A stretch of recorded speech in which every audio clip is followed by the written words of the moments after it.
Mr. Ahmed Abi. Okay, when we was talking about the water and all those complaints, we that we don't have access to electricity that much in our house, how are we going to get water daily for our hey, For your house chores and other things you do at home. All right. Thank you for that question as well. Let's take one from the corner, one from the first row here, and one here. Then we'll go upstairs and we'll come back downstairs. Don't worry, we'll go around. We just want everybody to feel a part of the program. Okay, my name is Prince Ladega Ibrahim. I'm from Agboyi-Kingdom. I praise her first before I move straight to my questions. We want to use this medium to appreciate Mayor Dele Oshinowo. Mayor Oshinowo he does the unbreakable things when he mentioned Agboyi water project. He was saying 30 years. That thing was not 30 years. That thing, if I could remember, was about 200 years ago, if we could remember. My dad is the Oba of Agboyi. I know the effort entails to get that water done during the era of Colonel Raji Rasaki. And I know what Agboyi-Ketu also placed emphatically to get the water corporation and pipe water from Ketu to down to Agboyi Island. Mayor Oshinowo, break the jinx and were able to have fresh water in an environment that was surrounded by salt water. How he does that, I don't know, and I want to appreciate that. Please, let me poke nose to this when somebody asks a question as regards our party being gender sensitive. You were very close to the answer. The woman beside you, Honorable Yetunde Agboyi-Ketu, that's the first woman in the history of Nigeria to become the commissioner for chieftaincy and local government in the history of Nigeria. That was happened in Lagos and in our party. Thank you very much. All right, thank you so much. I like the way you're going historical. You should write a book so that we can read sometime. Let's go, yes, that line where you are. Let's just take two more questions there, then we go upstairs. No, from here. The gentleman in green here. The one in green, yes. Sorry, okay. Yeah. Good day, everybody. All right, sir. My name's Chief S.S. Agboyi-Ketu. I live at Owode Oniri, Bako Road. My two questions goes to Honorable Said. Can we make it one, sir, because of time? It connects two of them. I have to make it. I'm sorry. I will be very fast. I will be snappy. Yeah. Letter was written to Lagos State through Mr. Said. I came personally to submit the letter from Bako Elias CDA. And you attended to me very well. In fact, I really appreciate what you did. But all things being equal, up till this present today, there is no any end to that letter. Average of 3 million naira is spending on our road yearly. Average of 3 million naira spent every year. Okay, sir. But right from today, I mean up till today, there is no impact of the local government that is directed to Honorable Mayor Dele. Up till this present time, I came to Mayor Dele to explain to him. He told me an engineer is going to that way, I should follow that engineer. Up till this present time, none of them was done. All right, that is to Chairman Mayor and Honorable Said. All right, if I could remind Honorable Said, maybe you don't know me, I'm sorry. Sir, you remember? Okay, yeah, I'm God sure bless he you. does. God Yes. bless you. Thank you very Thanks much. so much. Rhoda, let's do one space here. The corner there, because from here we're going upstairs. There, the end there. Rhoda.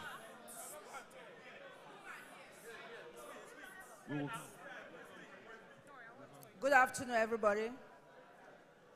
I want to thank you, all of you. I want to thank the chairman for the farming aspect of it. I'm a farmer. I farm fish, I farm fowl, I also farm cassava. I went out at Ogun State for cassava, but in Agboyi, I do fish there and chicken.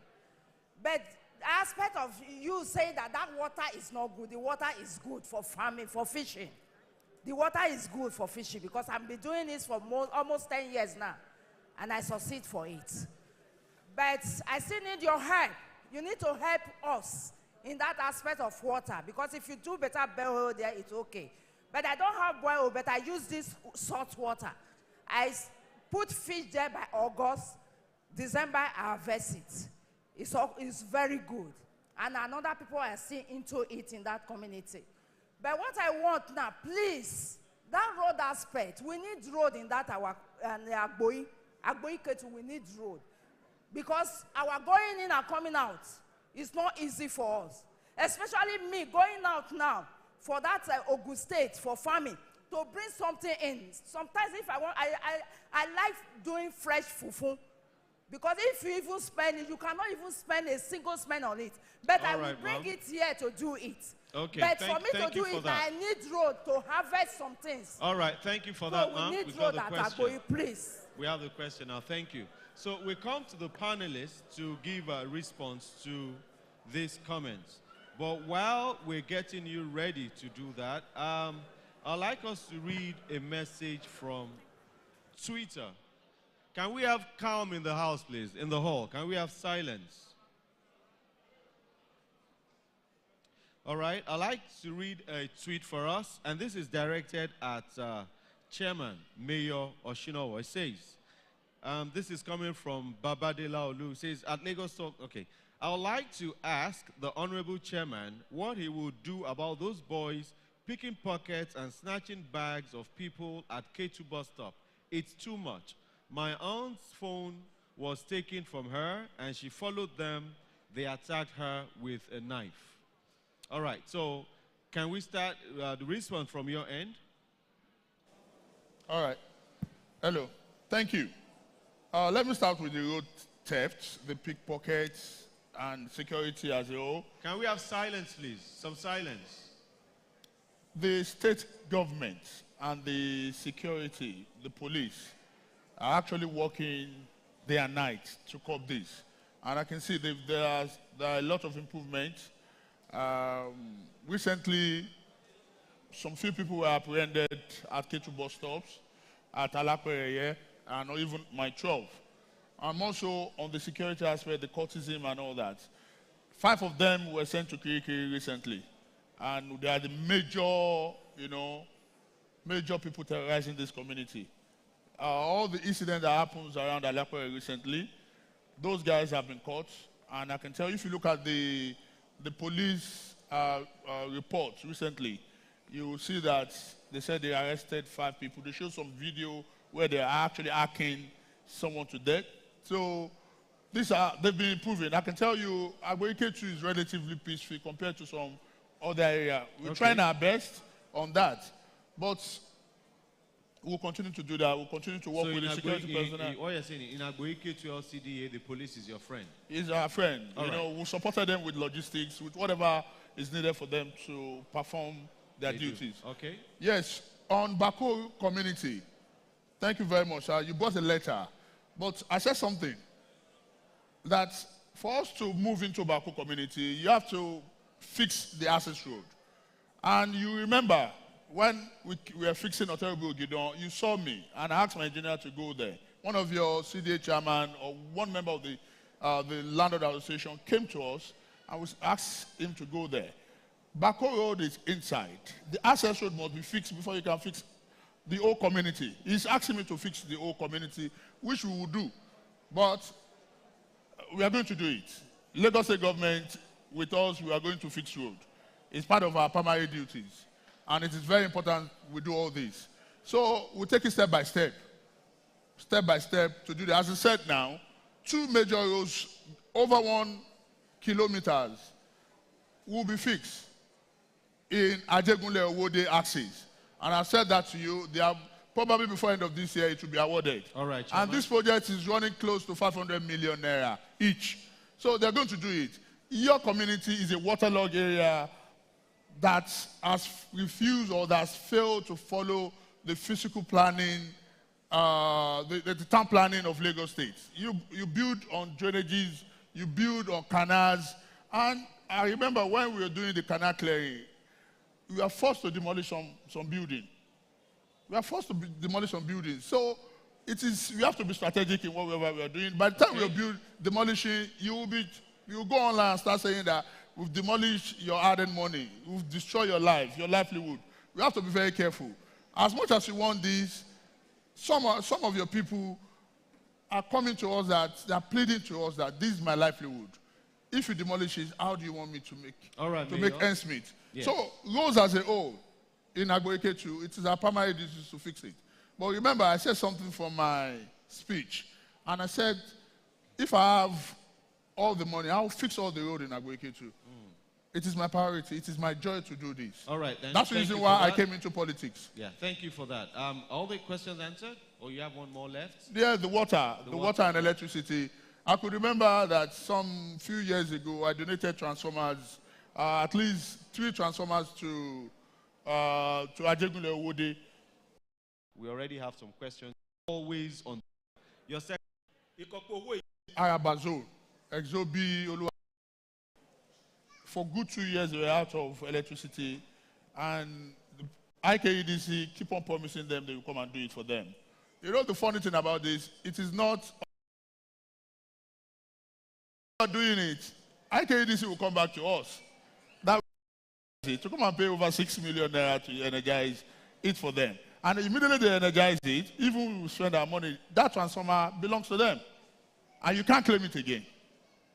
So we are buying for them, we are funding them, and they're getting money from us. So people should focus more on IKEDC. Okay. The civil society should be on their neck, on IKEDC neck. All right. You know, that's a challenge to you, Mr. No, I'm telling you. Thank you, Mayor. Thank you for that. Elijah Ogbara, you want to address the technology question? We will come to you, sir. We're going step by step. Thank you, sir. Elijah Ogbara, let's hear from you. Yes, I want to appreciate Kalu Ebubechi, the young lady from Comprehensive Junior High School. Thank you very much for that question. I'm so happy that you spoke, because this shows that we are communicating. For somebody as young as that to think of asking such a question, and it gladdens my heart. And it means that you will be going home with a lot of information, which is good for the society. We have to continue to catch you people young, so that the next generation will be far, far better than what we have now.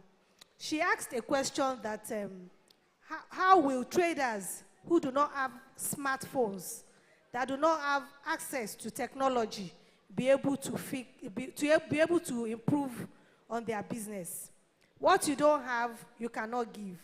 But there's always a way. For me, I don't believe there is no impossibility in my dictionary. All right. So for traders like that, who probably are not even educated at all, they should strive to learn.